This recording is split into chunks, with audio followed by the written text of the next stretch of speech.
എല്ലാവർക്കും ഒരിക്കൽ കൂടി മരിയാസ് റെസിപ്പി വേൾഡിലേക്ക് സ്വാഗതം. ഇന്ന് നമുക്ക് നല്ല സോഫ്റ്റ് ആയിട്ട് എങ്ങനെയാണ് ഇടിയപ്പം ഉണ്ടാക്കുന്നതെന്ന് നോക്കാം.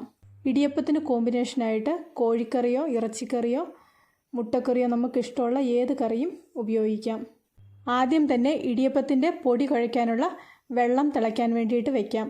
2.5 കപ്പ് വെള്ളം ഇവിടെ തിളയ്ക്കാൻ വേണ്ടി വയ്ക്കുന്നുണ്ട്. ഇടിയപ്പത്തിന് വേണ്ടിയിട്ട് 2.5 കപ്പ് വറുത്ത അരിപ്പൊടി എടുക്കുന്നുണ്ട്. ഇടിയപ്പത്തിനുള്ള അരിപ്പൊടി എടുക്കുമ്പോൾ നല്ല നൈസായിട്ടുള്ള തരി ഇല്ലാത്ത അരിപ്പൊടി വേണം എടുക്കാൻ. ആവശ്യത്തിനുള്ള ഉപ്പും കൂടെ ചേർത്ത് ഈ പൊടി ഒന്ന് മിക്സ് ചെയ്തെടുക്കാം. ഈ സമയത്ത് നേരത്തെ തിളയ്ക്കാൻ വെച്ച വെള്ളം നല്ലവണ്ണം വെട്ടി തിളയ്ക്കാൻ തുടങ്ങിയിട്ടുണ്ട്. ഇനി കുറേശ്ശെയായിട്ട് ഈ വെള്ളം ഈ പൊടിയിലേക്ക് ഒഴിച്ചു കൊടുക്കാം. അതിനുശേഷം ഒരു സ്പൂണിൻ്റെ പുറകുഭാഗം കൊണ്ട് ഇതൊന്ന് മിക്സ് ചെയ്തെടുക്കാം.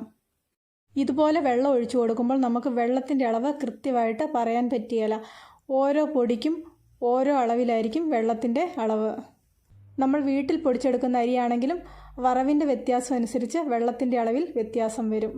ഇവിടെ ഇപ്പോൾ ആവശ്യത്തിന് വെള്ളം ഒഴിച്ചിട്ടുണ്ട്. വീഡിയോ ഒന്ന് ശ്രദ്ധിച്ചിട്ടുണ്ടെങ്കിൽ ഈ അരിപ്പൊടിയിൽ എന്തേരം വെള്ളം ചെന്നിട്ടുണ്ടെന്ന് മനസ്സിലാകും. ഞാനിവിടെ എടുത്ത വെള്ളത്തിൻ്റെ ബാക്കി ഒരു കപ്പിലേക്ക് ഒഴിക്കുന്നുണ്ട്. 1/2 കപ്പ് വെള്ളം ഇവിടെ ബാക്കി വന്നിട്ടുണ്ട്. ഏകദേശം അരിപ്പൊടിയുടെ അതേ അളവിൽ തന്നെയാണ് ഇവിടെ വെള്ളവും എടുത്തിരിക്കുന്നത്. ഇടിയപ്പത്തിൻ്റെ കൂട്ട് കൈകൊണ്ട് തൊടാവുന്ന ഒരു പരുവാകുമ്പോഴേക്കും നമുക്ക് നന്നായിട്ടൊന്ന് കുഴച്ചെടുക്കാം.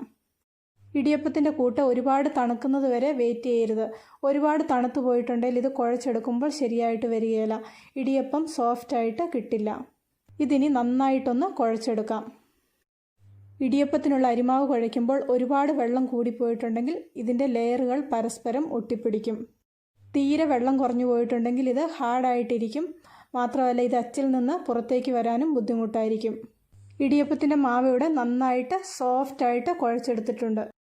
കുഴച്ചതിന് ശേഷം ഇത് തൊട്ട് നോക്കുമ്പോൾ നല്ല സോഫ്റ്റായിട്ടാണ് ഇരിക്കുന്നതെങ്കിൽ നല്ല സോഫ്റ്റായിട്ടുള്ള ഇടിയപ്പവും നമുക്ക് കിട്ടും. കുഴച്ചതിന് ശേഷം ഇടിയപ്പത്തിൻ്റെ കൂട്ട് 3 ഭാഗങ്ങളാക്കി മാറ്റുന്നുണ്ട്. ഇങ്ങനെ ചെയ്തിട്ടുണ്ടെങ്കിൽ നമുക്കിത് നല്ല ഈസി ആയിട്ട് ഇടിയപ്പത്തിൻ്റെ അച്ചിലേക്ക് ഇറക്കി വെക്കാൻ പറ്റും. ഇവിടെ ഇപ്പോൾ 3 ഭാഗങ്ങളായിട്ട് എടുത്തു വെച്ചിട്ടുണ്ട്. ഇനി ഇതിനു വേണ്ടിയിട്ടുള്ള ഇഡ്ഡലി തട്ട് എടുക്കാം. സാധാരണ ഇതുപോലെ 3 തട്ടായിട്ടാണ് കിട്ടുന്നത്.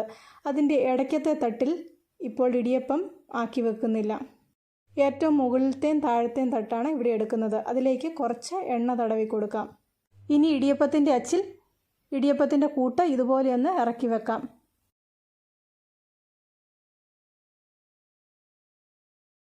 അതിനുശേഷം നമ്മൾ ഉണ്ടാക്കാൻ പോകുന്ന ഇടിയപ്പത്തിൻ്റെ പകുതി വലുപ്പത്തിൽ ഈ ഇഡ്ഡലിത്തട്ടിലേക്ക് ആക്കി കൊടുക്കാം.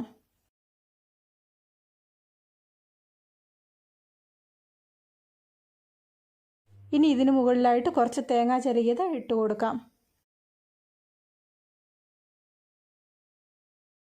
അതിനുശേഷം വീണ്ടും ഇടിയപ്പം ഇതുപോലെ ആക്കി കൊടുക്കാം. ഇടിയപ്പം എല്ലാം ഇവിടെ ഇഡ്ഡലിത്തട്ടിലേക്ക് ആക്കിയിട്ടുണ്ട്. ഇനി ഒരു അപ്പച്ചമ്പിൽ വെള്ളം തിളയ്ക്കാൻ വെച്ചതിന് ശേഷം അതിന് മുകളിലായിട്ട് ഈ ഇടിയപ്പം ഓരോന്നായിട്ട് ഇറക്കി വെക്കാം. ഒരു 10 മിനിറ്റ് കഴിയുമ്പോഴേക്ക് ഇത് നന്നായിട്ട് വെന്ത് കിട്ടും. വെന്ത് കഴിയുമ്പോൾ ഇടിയപ്പത്തിൻ്റെ കളറൊന്ന് മാറി വരും. സംശയമുള്ളവർക്ക് ഇതുപോലെ ഒന്ന് തൊട്ട് നോക്കിയിട്ടുണ്ടെങ്കിൽ വെന്തോന്ന് മനസ്സിലാക്കാം. കയ്യിൽ ഒട്ടിപ്പിടിക്കുന്നില്ലെങ്കിൽ നമുക്ക് വെന്തെന്ന് മനസ്സിലാക്കാം. ഒരു 4 ഇടിയപ്പവും കൂടി ഇനി വേവിക്കാൻ വേണ്ടിയിട്ട് വയ്ക്കുന്നുണ്ട്. ഞാൻ ഇവിടെ എടുത്തിരിക്കുന്ന അളവിൽ അരിപ്പൊടി എടുക്കുകയാണെങ്കിൽ ഏകദേശം ഒരു 17-18 ഇടിയപ്പം ഉണ്ടാക്കിയെടുക്കാൻ പറ്റും. നല്ല സോഫ്റ്റായിട്ട് ഇടിയപ്പം ഉണ്ടാക്കുന്ന രീതിയാണ് ഇവിടെ പറഞ്ഞിരിക്കുന്നത്. എല്ലാവരും ഒരു പ്രാവശ്യം ഇതുപോലെ ഒന്ന് ചെയ്ത് നോക്കുക. തീർച്ചയായിട്ടും നിങ്ങൾക്ക് നല്ല സോഫ്റ്റും ടേസ്റ്റിയുമായിട്ടുള്ള ഇടിയപ്പം കിട്ടും. ഇന്നത്തെ ഈ റെസിപ്പി ഇഷ്ടപ്പെട്ടെങ്കിൽ ലൈക്ക് ചെയ്യാനും ഷെയർ ചെയ്യാനും അഭിപ്രായങ്ങൾ അറിയിക്കാനും മറക്കണ്ട.